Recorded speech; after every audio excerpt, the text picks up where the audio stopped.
வருஷபத்வஜாய வித்மகே குருணிஹஸ்தாய தீமகே தன்னோ குரு பிரசோதயாத். நேயர்கள் எல்லாருக்கும் வணக்கம். குரு பகவானோட பயிற்சி பலன்கள் 2025 இதுதான் இந்த வீடியோவில் நாம ரொம்ப துல்லியமா பார்க்க போறோம். அதாவது குரு பகவானோட பயிற்சி அப்படிங்கிறது ரிஷபராசியிலிருந்து மிதுன ராசிக்கு குரு பகவான் போறாரு. அங்க இருந்துகிட்டு தன்னோட 5ஆம் பார்வையால துலா ராசியவும், 7ஆம் பார்வையால தனுசு ராசியவும், 9ஆம் பார்வையால கும்பராசியவும் பார்ப்பாரு. இதுல குரு பகவானோட பயிற்சி அப்படிங்கிறத மட்டும் நாம துல்லியமா பார்த்தோம் அப்படின்னா கூட சரியான ஒரு திட்டமிடல் அப்படிங்கிறதுக்கு வர முடியாது. இதோட இந்த வருடத்திற்கு பஞ்சாங்கம் அப்படிங்கிறது என்ன சொல்லுது அப்படிங்கிறதையும் நாம கணக்கு போட்டு பார்த்தோம் அப்படின்னா என்ன ராசிக்கு என்ன பலன் கிடைக்கும், இதை செய்யலாம் இதை செய்யக்கூடாது, இவ்வளவு பிரச்சனை இருக்கு, மீண்டு வருவோமா வரமாட்டோமா, இது எல்லாத்தையுமே நாம ரொம்ப தெளிவா பார்த்துடலாம். அந்த வகையில இந்த குரு பகவானோட பயிற்சி, குரு பகவானோட பார்வை, குரு பகவானோட பயிற்சிக்கு பஞ்சாங்கம் என்ன சொல்லுது, இது எல்லாத்தையும் சேர்த்து துல்லியமா உங்களுக்கு கொடுக்குறேன். எல்லாரும் நல்லா இருக்கணும், எல்லா வளமும் பெற்று ரொம்ப சிறப்பான ஒரு வாழ்க்கையை வாழணும் அப்படின்னு வேண்டிக்கிட்டு நம்ம வீடியோக்குள்ள போவோம். தனுசு ராசி நேயர்களே, உங்களுக்கு இந்த குரு பகவானோட பயிற்சி எப்படி இருக்கு அப்படின்னு பார்த்தோம்னா, உங்களோட ராசி அதிபதியே குரு பகவான் தான். அப்ப குரு பகவானோட பயிற்சி அப்படிங்கிறது உங்களை பொறுத்த வரைக்கும் ரொம்ப முக்கியமான ஒரு விஷயம். ராசிக்கு அவர் தான் அதிபதி, ராசிக்கு 4வது வீடான சுகஸ்தானத்துக்கும் அவர் தான் அதிபதி. இது வரைக்கும் அவர் எங்க இருந்தார் அப்படின்னு பாத்தீங்கன்னா ராசிக்கு 6வது வீட்டுல இருக்கார். இப்ப தமிழுக்கு விஸ்வாவசு வருடம் சித்திரை மாசம் 31ஆம் தேதி, இங்கிலீஷுக்கு மே மாசம் 14ஆம் தேதி 6ஆம் இடத்துல இருந்து பயிற்சியாகி 7ஆம் இடமான மிதுன ராசிக்கு போக போறாரு.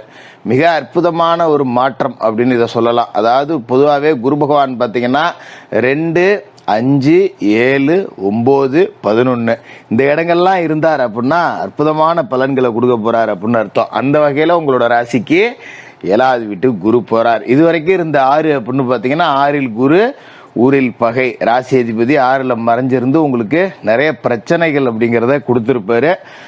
ரொம்ப பார்த்தீங்கன்னா நம்மளால தாங்க முடியாத பிரச்சனைகள்லாம் நமக்கு வந்திருக்கும். நம்மளால எதிர்கொள்ள முடியாத எதிராளிகள்லாம் சம்பாரிச்சிருப்போம். விரோதிகள்லாம் பார்த்தீங்கன்னா நம்மளை விட பலமா இருந்திருப்பாங்க. இல்லை நம்மளை விட பலமிழந்த விரோதிகளா எதிரிகளா இருந்தாலும் கூட நம்மளோட பலம் அப்படிங்கிறது இன்னும் கொஞ்சம் குறைஞ்சுதான் போயிருந்திருக்கும். அந்த வகையில தான் இருந்திருக்கும். மறுபக்கம் பார்த்தீங்கன்னா உங்களுக்கு அர்த்தாஷ்டம சனியோட ஆதிக்கம் அப்படிங்கிறது தொடங்குது. சனி பகவான் இதுவரைக்கும் இருந்த 3வது இடம் அப்படிங்கிறது அற்புதமான இடம். இப்ப 4வது வீட்டுக்கு அவர் போயிருக்காரு. அப்படிங்கிறப்ப சனியால பலன் இல்லை. நல்ல வேலையா இந்த அர்த்தாஷ்டம சனியோட ஆதிக்கத்தை குறைக்கிறதுக்காக இந்த மகா குரு பயிற்சி வருது அப்படின்னு எடுத்துக்கலாம். இந்த குரு பயிற்சி காலகட்டம் அப்படிங்கிறது குரு பகவான் 7வது வீட்டுக்கு போறார். சப்தம குரு அப்படின்னு சொல்லுவோம், கலத்தர குரு அப்படின்னு சொல்லுவோம். அற்புதமான இடத்துக்கு குரு பகவான் போயிருக்கார். 7ல் குரு அப்படின்னா கூட்டு தொழில் நல்லா இருக்க போகுது அப்படின்னு அர்த்தம். இப்போ ஒரு தொழில் செஞ்சுக்கிட்டு இருக்க, பெருசா முதலீடு போட முடியல, இருக்கிற காசை வச்சு ஓட்டிக்கிட்டு இருக்கேன், இன்னும் 2 லட்சம் இருந்தா நல்லா இருக்கும் அப்படிங்கிற நிலைமையில கடன் வாங்கி போடலாம் அப்படின்னாலும் கூட கொஞ்சம் யோசனையா இருக்கும். ஏன்னா தனுசு ராசிக்காரர்கள்லாம் பெருசா வாழ்க்கையில ரிஸ்க் எடுக்கணும் அப்படின்னா கொஞ்சம் பயம் இருக்கும். நமக்கு எதுக்கடா தேவையில்லாத நம்ம உண்டு நம்ம பொழப்பு உண்டுன்னு இருந்துருவோம் அப்படிங்கிற மாதிரி ஆளுங்க தான். அதனால கடன் வாங்கி முதலீடு போட பயப்பட்டுக்கிட்டு இருந்திருப்பீங்க, யோசிச்சுக்கிட்டு இருந்திருப்பீங்க. இப்போ குரு பகவானோட பயிற்சியால ஒரு நல்ல நண்பர் இல்ல உறவினர்கள் யாரோ 10 ரூபா முதலீடு கொடுத்து இந்தாப்பா நம்ம 2 பேரும் சேர்ந்து செய்வோம் அப்படிங்கிற நிலைமைக்கு வருவாங்க.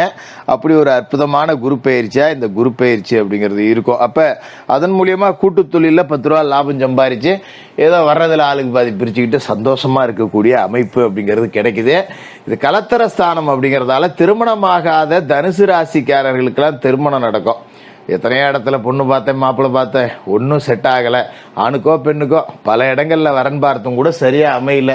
அந்த தோஷம் இருக்கு இந்த தோஷம் இருக்குங்கிறாங்க. பொண்ணுக்கு பிடிக்கல, இல்லைன்னா மாப்பிள்ளைக்கு பிடிக்கல, 2 பேத்துக்கும் பிடிச்சா ஜாதகம் செட் ஆகல, இல்லைன்னா ஏதோ பேச்சுவார்த்தையில நின்று போகுது, இல்லை எவனோ தட்டி விட்டுறான் நின்று போகுது அப்படிங்கிற ரீதியில திருமண தடை ஏற்பட்டவர்களுக்கெல்லாம் திருமண பாக்கியம் அப்படிங்கிறதே கைகூடி வரும். சில பேருக்கு காதல் திருமணம் அப்படிங்கிறது நடக்கும். இப்ப காதல் உறவுகள்ல இருக்கிறவங்களுக்கு காதல் திருமணத்தை அடுத்த கட்டத்துக்கு கொண்டுகிட்டு போகலாம். வீட்டுல போய் ஒருத்தர் பூச்சிருக்கு போது வருதுன்னு விவரத்தை சொல்லி எடுத்து பேசி திருமணம் அப்படிங்கிற அடுத்த கட்டத்துக்கு நீங்க பயணம் செய்யலாம். அது மாதிரி பிரிஞ்சிருந்த கணவன் மனைவிகள் ஒன்று சேரலாம். ஏன்னா 6ல் குரு இருந்தப்ப ஊர்ல பகை அப்படின்னா உள்ளுக்குள்ளேயுமே பகை இருக்கும். ஏதோ மாமனார் வழியில மைத்தன வழியில கணவன் மனைவிக்குள்ள சின்ன சின்ன சண்டை சச்சரவு வந்து சில பேர் பிரிஞ்சு போயிருந்திருக்கலாம். இப்ப அவங்க எல்லாம் மறுபடியும் ஒன்று சேரக்கூடிய அமைப்பு அப்படிங்கிறதையும் இந்த குரு பயிற்சி அப்படிங்கிறது கொடுக்குது.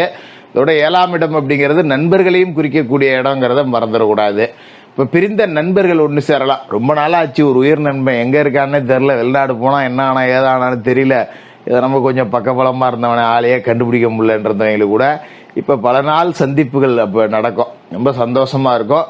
நண்பர்கள் ஆறுதலாக இருப்பாங்க. ஒரு பிரச்சனை அப்படின்னா கூட நமக்கு 10 பேர் நிற்கிறாங்கடா அப்படிங்கிற சந்தோஷம் உங்களுக்கு இருக்கும்.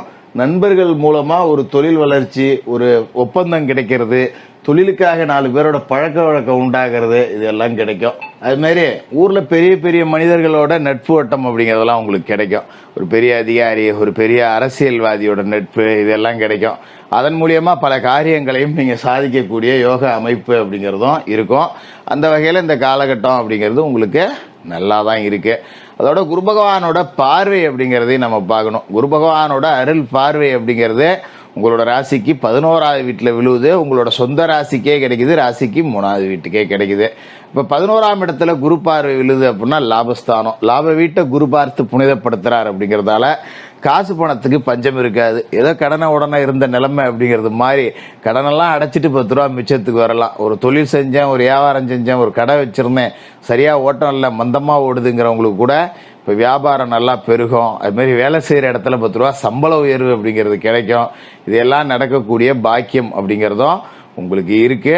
இதை இந்த 11ஆம் இடத்து குரு பார்வை அப்படிங்கிறது சொல்லுது. உங்களோட சொந்த ராசிக்குள்ளேயே குரு பார்வை விழுவுது. அதாவது குரு பகவான் தன்னோட வீட்டை தானே பார்க்கிறார் அப்படிங்கிறப்ப கூடுதல் நன்மைகளை கொடுப்பார். அப்ப இந்த அர்த்தாஷ்டம சனியால வரக்கூடிய உடல் பிணிகள், தாயாருக்கு வரக்கூடிய உடல் ஆரோக்கிய பிரச்சனைகள், தாயார் வழி சொந்தங்கள்ல ஏற்படக்கூடிய பிரிவு, இதை எல்லாத்தையுமே குரு பார்த்து புனிதப்படுத்திடுவார். அப்படிங்கிறதால தாய்க்கும் மகனுக்கும், தாய்க்கும் மகளுக்குமான அந்த உறவு அப்படிங்கிறது ரொம்ப அற்புதமா இருக்கும். அதை பத்தி நீங்க கவலைப்பட வேண்டியது இல்லை. அதுமாரி சில பேருக்கு தாய் வழி சொந்தங்கள் மூலமா திருமணம் நடக்கக்கூடிய அமைப்பு, ஒரு தாய் மாமன் பொண்ணையே கட்டுறது, தாய் மாமன் பையனையே கட்டுறது, இந்த மாதிரியான அமைப்பு இதெல்லாம் கூட இந்த காலகட்டத்தில் கிடைக்கும். அது மாதிரி உங்களோட சொந்த தேக ஆரோக்கியம் அப்படிங்கிறதும் நல்லா இருக்கும். ராசிக்கு 3வது வீட்லேயும் குரு பார்வை விழுவுது. இது ரொம்ப அற்புதமான ஒன்று. ஏன்னா 3ஆம் இடத்துக்கு குரு பயிற்சியாகி அடுத்த 4 நாள்ல ராகு வரப்போறாரு. ராகு கேதுக்களோட பயிற்சி அப்படிங்கிறதும் இருக்கு. அப்ப ராகு 3க்கு தனித்து வந்தார் அப்படின்னா அண்ணன் தம்பிகளுக்குள்ள சண்டை சச்சரவு உண்டாக்கி விட்டுருவார், பிரிவினைகளை உண்டாக்குவார். குறிப்பா இளைய சகோதரர்களுக்கு பாதிப்பு அப்படிங்கிறதையும் கொடுப்பாரு. நல்ல வேலையா குரு பார்க்க புனிதப்பட்டதால இளைய சகோதரர்கள் வாழ்க்கையில ஒரு முன்னேற்றம், இளைய சகோதரர்களால உங்களுக்கு நன்மை, அண்ணன் தம்பிகளுக்குள்ள சண்டை சச்சரவு இல்லாம ஒரு பூர்வீக சொத்துக்களை பிரிச்சிக்கக்கூடிய அமைப்பு, இது எல்லாத்தையும் இந்த 3ஆம் இட குரு பார்வை அப்படிங்கிறது கொடுக்குது. அப்படிங்கிறதால ரொம்ப சந்தோஷமாவே இருக்கும். அதனால நீங்க பெருசா அர்த்தாசிரம சனியை பத்தி கவலைப்படலாம் தேவையில்லை. இந்த காலகட்டத்தில் ஒரு பூர்வீக சொத்து இருக்கு, தாத்தன் சொத்து, பாட்ட சொத்து, முப்பாட்ட சொத்து இருக்கு அப்படின்னா அதை பாக பிரிவினை செய்யறதுக்கு நீங்க ஏற்பாடு பண்ணிக்கலாம். யாரோ ஒரு முறையில சொந்த பந்தத்துல பெரிய ஆளுக்கு 4 பேரை வச்சுக்கிட்டு பாகம் பிரிச்சுக்கிட்டீங்கன்னா இந்த அப்பா ஓ சொத்து, இந்த அப்பா என் சொத்துன்னு சண்டை சச்சரவு இல்லாம பிரிச்சுக்கலாம். அப்புறம் அவங்கவுங்க பாகத்தை வச்சு ஏதோ தொழில் பண்றதோ ஏதோ பண்றதோ நீங்க தாராளமா பண்ணிக்கலாம். அந்த வகையில குரு பயிற்சி அப்படிங்கிறது உங்களுக்கு ரொம்ப அற்புதமாகவே இருக்கு. அதை பற்றி நீங்கள் கவலைப்பட வேண்டியதில்லை. 7ஆம் இட குரு அப்படிங்கிறவர் உங்களுக்கு எதிர்காலத்திற்கான நல்ல மாற்றங்களை கொடுக்கறதுக்குன்னே வராரு. சனிக்கிழமையில சனி பகவானுக்கு எள்ளு விளக்கு போடுங்க. மாற்றுத்திறனாளிகளுக்கு உங்களால் முடிஞ்ச உதவிகள் செய்யுங்க. குரு பார்க்க கோடி நன்மை. உங்களோட ராசிக்கே குரு பார்வை கிடைக்குது அப்படிங்கிறதால கோடி நன்மைகள் கொடுக்கக்கூடிய குரு பகவானோட பயிற்சியாக இருக்கும். தனுசு ராசிக்காரர்களுக்கு வாழ்த்துக்கள்.